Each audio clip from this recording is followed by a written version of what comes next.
Good afternoon and welcome to the Washington Foreign Press Center's briefing on Strengthening Partnerships Update on Ukraine's Economic Recovery. My name is Doris Robinson and I am the briefing moderator. As a reminder, this briefing is on the record. We will post a transcript later today at fpc.state.gov. For journalists joining on Zoom, please make sure that your name and media outlet is in your chat window. And now I will introduce our briefer. Our briefer today is Penny Pritzker, U.S. Special Representative for Ukraine's Economic Recovery. She will start us off with opening remarks, and then after that, we will take your questions. Over to you. Great, thank you, and good afternoon, everyone. I just got back from 2 trips to Ukraine over the last 2 weeks. The feeling on the ground has changed remarkably even since my last trip in January. There are real consequences to our failure to get Ukraine the assistance that it needs. Vladimir Putin is attacking Ukraine's energy system, hitting thermal and hydropower generation facilities, substations, and transmission and distribution networks, leaving hundreds of thousands without power.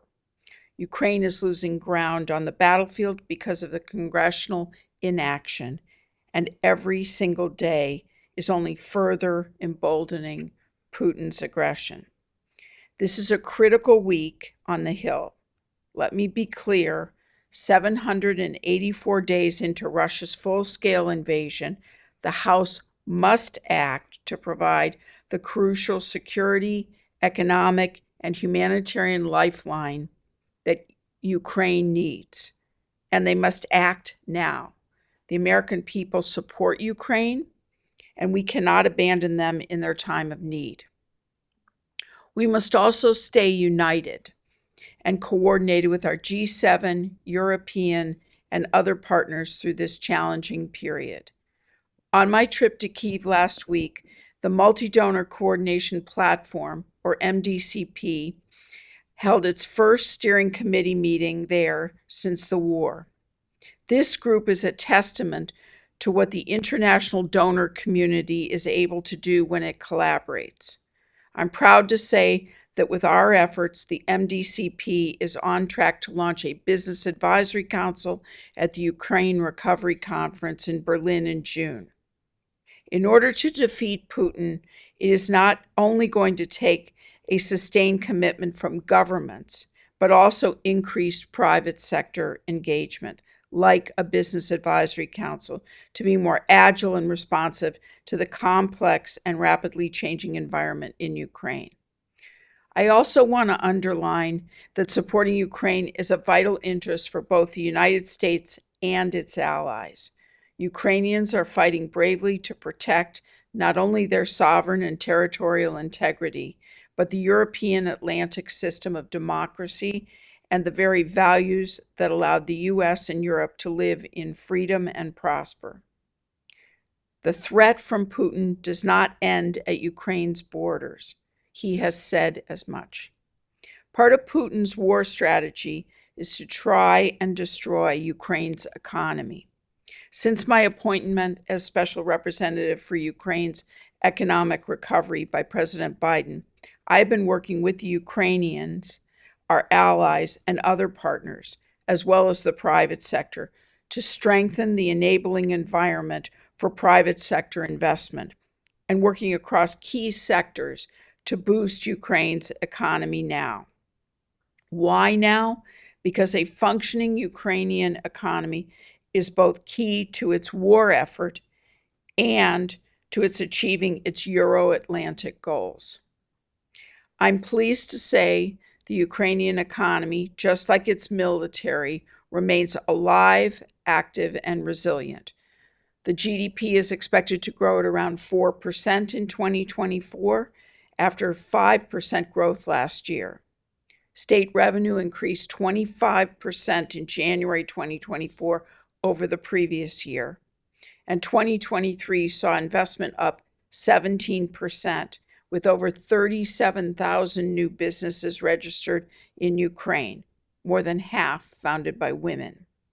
Such results do not just happen. They're the result of close collaboration and partnership across governments, international financial institutions, NGOs, the private sector, and more. I just arrived yesterday from Chicago, where Prime Minister Shmihal and I met with a diverse group of Chicago and Midwest business sector leaders. We want to work together across key sectors to mobilize investment, leverage private sector expertise, and accelerate Ukraine's economic transformation. It is not going to be easy, but we are already seeing positive impacts now. From agricultural producers like ADM and Cargill that are continuing to support Ukrainian farmers, to insurance brokers like Marsh and Aon that are providing war risk insurance and insurance for hull insurance. The American private sector has played a key role in the Black Sea miracle, allowing nearly 1,400 ships to export around 40 million tons of goods to 40 countries through the humanitarian corridor. American tech companies, from Google to Cisco to IBM, have been a part of Ukraine's growing tech sector at every level through cloud services, data analytics, digital upskilling, and hardware provisions. And while I was in Kyiv last week, we were proud to announce a $156 million deal to provide 40 diesel locomotives for Ukraine's National Railway, UZ, and its 200,000 iron people. That deal was enabled by the Exim Bank financing, the first such deal since the full-scale invasion. The private sector will be a key underwriter of Ukraine's economic recovery. But security and economic recovery are intertwined. The Ukrainians desperately need more air defenses and interceptors to protect their people and critical infrastructure against Russian missiles and Iranian-supplied drones. General Cavalli got it right in his hearing last week when he said, and I quote, if one side can shoot and the other side can't shoot back, the side that can't shoot back loses. The House must pass the supplemental. We simply cannot delay any further. And with that, I'm happy to take your questions. Thank you, Special Representative. We'll start the question and answer session now. We'll start taking questions in the room. Please raise your hand and wait for me to call on you, and please state your name and your media outlet. And let's go here to Alex. Thanks so much, Doris. Madam Special President, thank you so much for your time. Can you please help us put Ukraine damage? Alex Raffalo from the Crown News Agency. Can you please help us put Ukraine damage into numbers? It used to be $20. We heard that a couple of months ago. What is the current number by your calculation? And you also said this morning that Ukrainians are ready to drive their country from economic resilience to recovery. Can you please help us decode it a little bit? What did you mean by that? Thanks so much. Well, first of all, the estimates of damage are getting close to $500 billion. I think the number the World Bank uses is $486 billion of estimated damage to Ukraine's infrastructure, residential buildings, businesses, schools, cultural facilities, and now also, and on top of that, the most recent damage that's been done to the energy infrastructure, I'm sure will raise those numbers. In terms of going from resilience to recovery to renaissance, really what I was talking about is the notion that with security, Ukraine has every right to be able to not only just recover, but also build into a thriving Euro-Atlantic oriented country that has the potential to provide goods and services to the global markets. And what I meant by that was, if you think about the 6 sectors of the economy that we're working on with the Ukrainian government, whether it's ag or it's critical minerals, mining or steel, or it's energy or defense production or technology, in each of these sectors, Ukraine has the talent, the ingenuity, the capability, and frankly, the track record to be successful and to provide those products and services to the global markets. Where there's this morning, we had a meeting with a number of businesses, including in the infrastructure area, where businesses are saying there's a shortage of capacity around the world in general to solve the problems that are arising all over the world. Ukraine has talented people. It has well-trained people. It has natural resources. It has a well-developed tech services sector. So and it's applying all of these capabilities right now, not just to in business or in commerce, but also in war. And out of that pressure of war comes ingenuity. And so I think that that's what I meant by Renaissance. There's an opportunity for the country to emerge from this terrible situation much, much stronger and really being a vibrant contributor to the global economy. Thank you for that. Let's take our next question online. Let's go to Dmytro Anapochenko from InterTV Ukraine. Dmytro, go ahead and unmute yourself and turn on your camera if you would like. Oh, thank you very much, Dmytro Anapochenko, Ukraine and US correspondent. Thank you for taking my question. Ma'am, I'm really interested in your vision of how to use the Russian money frozen in the United States. And you possibly know better than me that there are different ways. I spoke to World Bank ex-president Robert Zoellick and his idea, and I know that there are a lot of supporters that those money have to be given to Ukraine right now. Even we should not wait until the end of the war. You definitely heard about the congressional idea to use those money as a loan guarantee. So I'm really interested in your vision. What is the best way to use that money to help Ukraine, to support Ukraine? Thank you. Thank you.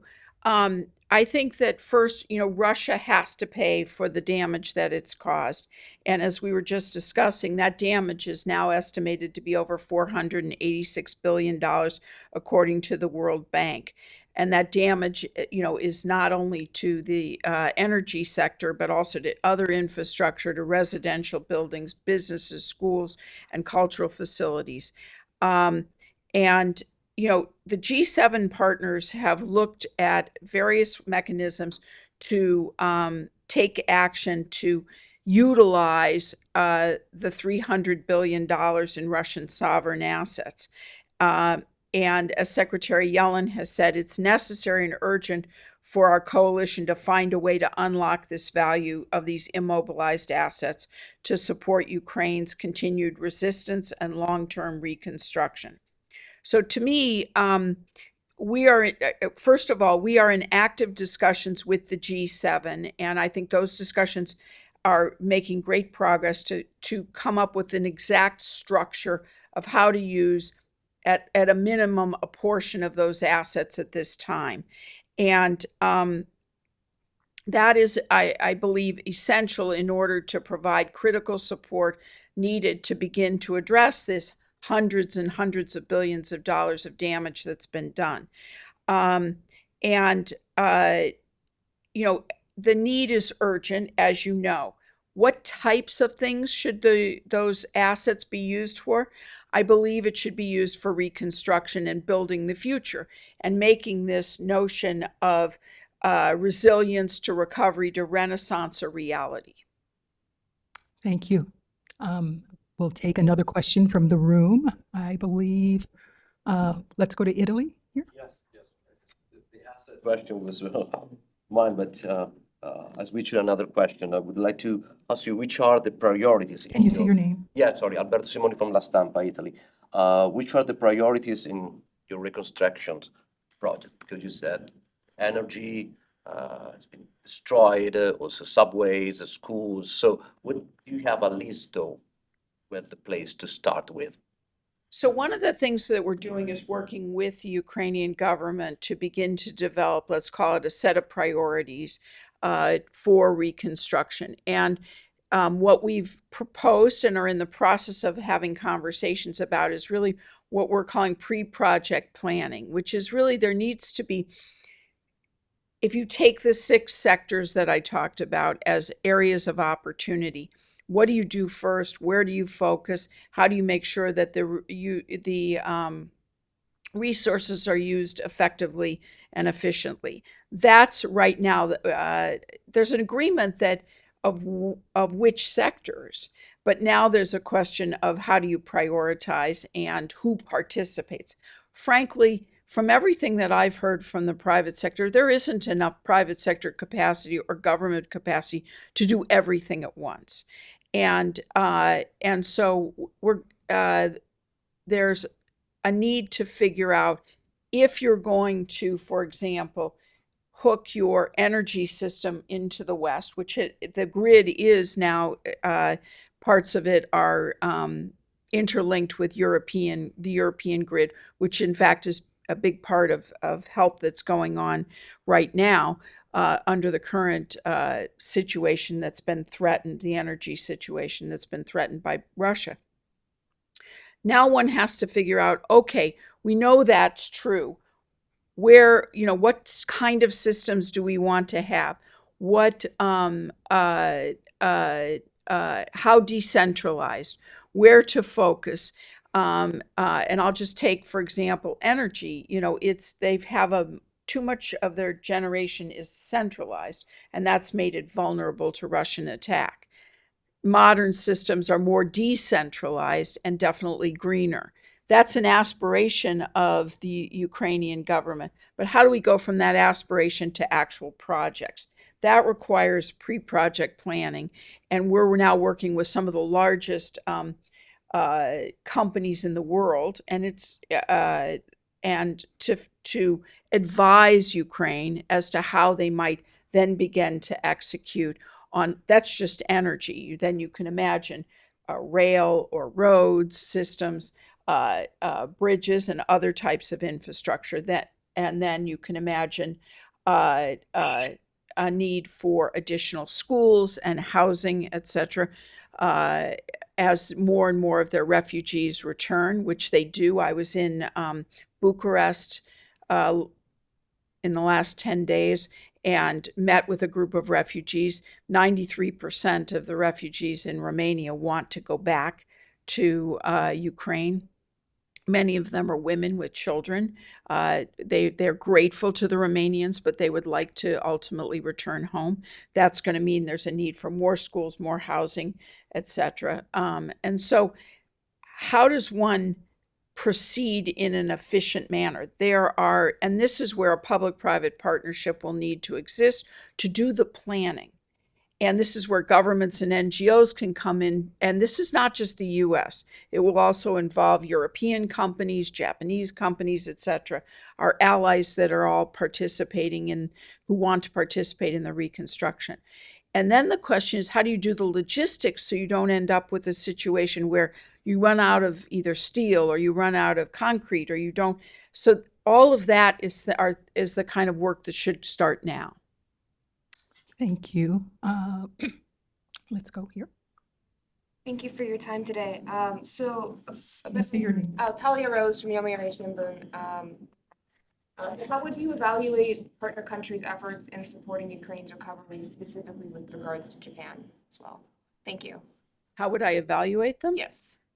Well, I think that it will be up to the Ukrainian government to figure out the prioritization. And then I suspect what they will do is then ultimately run RFPs and be matching companies that are desirous of providing services or construction or other things with various projects. And those will be evaluated on the specifics of those projects. There are companies from all of the partner countries in the MDCP who have the capacity to contribute to the reconstruction of Ukraine. And frankly, we're helping the Ukrainians to figure out how to access all of that because it's all going to be needed. Thank you. And we have time for one last question. Let's go here. I'm Margaret Johnson with Radio Free Europe. Question is, if you would be able to just elaborate a little bit on what you said in your opening remark about an announcement that's coming in June in Berlin. Is that, would you elaborate on that? Sure. Just explain if that's a new development and how it fits in with some of the partner countries that you've already Sure. mentioned. So a big opportunity is the Berlin Ukraine. It's called the Ukraine Recovery Conference. It's being hosted by Germany in Berlin in June. It's an opportunity to for the Ukrainians to showcase their progress, let's say on reforms, their opportunities in terms of the various sectors. It's an opportunity for all the partner countries to talk about what kind of support they've got available. It's an opportunity for the private sector to showcase what it can bring to the table. And so the Ukraine Recovery Conference, I think, has the potential to be an important moment in both envisioning and bringing to reality some of the future ideas about Ukraine's recovery and reconstruction. And we do have one last question. A journalist just emailed, will President Biden participate in the Ukraine Peace Summit in Switzerland? I'm sorry, I didn't hear that. I'm sorry. The Ukraine what? Will President Biden participate in the Ukraine Peace Summit in Switzerland in June? I really have no idea whether he'll participate. My guess is though I was participated in the one in January, and my guess is there will for sure be American representation. But I have no idea whether he personally will participate.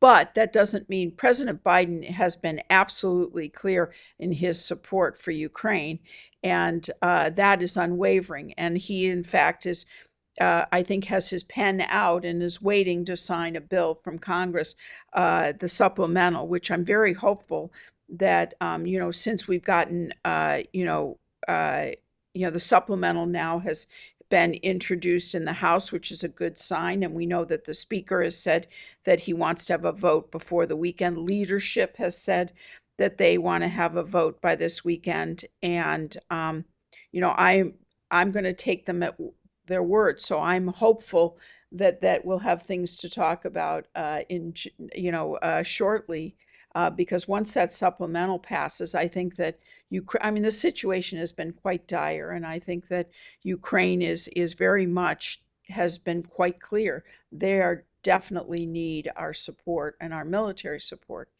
as well. And so I'm hopeful about that. Thank you so much. This concludes the question and answer portion of today's briefing. I would like to thank very much Special Representative Pritzker for taking the time to brief us today, as well as to the journalists for joining us today. This concludes today's briefing. Thank you all. Thank you.